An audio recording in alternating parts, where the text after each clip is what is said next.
What a beautiful day. The pizza flowers are blooming, the pizza birds are tweeting, and the pizza pony is hot and ready. Now that's a slice I'd like to eat out with at the newest restaurant in town where we can discuss various hobbies, interests, and slowly develop a nice platonic relationship. What'd you think I meant by that statement? Get your minds out of the gutters. Now to travel on with the knowledge that everything is just fine and wait, where did the ground and everything go?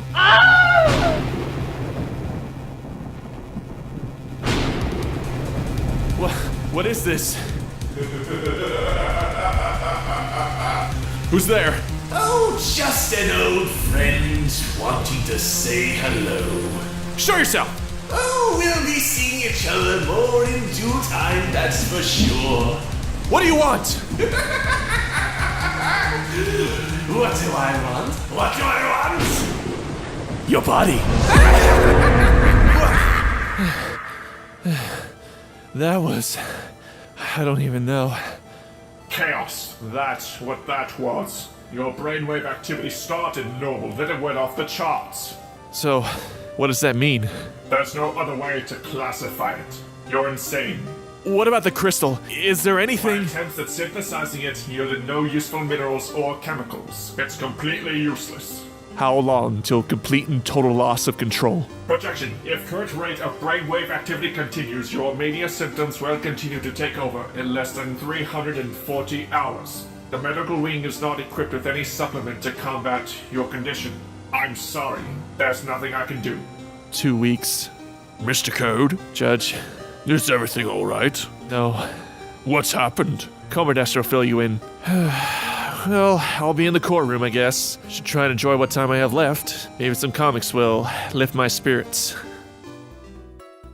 Friends Forever 21 features Spike and Zecora, a duo that even in the show really haven't had much interaction together, only diagnosing Spike's greed and secrets of my excess, and briefly in Just for Sidekicks. And as we find out later in the comic, this pairing not only has good chemistry with each other, but they actually share an interesting bond over their shared solitude. It appears that a strange illness has infected Ponyville, and it's up to the Purple Dragon and Shaman to solve this contagion. The artist is Agnes Garbaska, and by this point in the IDW series, her art has greatly improved over her earlier days where her art contained excessive amounts of blue and purple shading that was just distracting. Here, the artwork feels lively and saturated, characters and backgrounds have greater amounts of detail to them, overall giving the comic some good depth. One of the main strengths of this comic is the chemistry between Zecora and Spike, both making logical decisions on their path to prevent infection, and the back and forth of them complementing each other through deductive reasoning to solving and discovering a cure was also entertaining. I even like the small moments of Spike trying to rhyme like Zecora. They were cute little bonding moments. Though the best part is the connection the two develop and them being the only of their kind in Ponyville. Since this comic's canon was before Gauntlet of Fire, Spike has had minimalistic contact with other dragons with mixed results. That being tormented by teenage dragons, but also seeing that there are good-natured down-to-earth ones as well. Zecora though has had a much more lonelier time in Ponyville, initially being shunned by the town for her mysterious demeanor. Though she has come a long way in being accepted by the town's citizens, like Spike, she still experiences feelings of isolation. Being the only one of her kind, she still feels like a pariah, unable to interact with another of her race. A relatable real-life concept for anyone who's never interacted with their own race or culture can be a depressing notion, and her feelings of loneliness are something even I can relate to as well. Now, don't get me wrong, like Zecora, ever since I joined this community, I've made quite a few friends. Ironically, however, in this fandom of friendship, I still feel like a pariah myself. Solitude is just something I've come to accept.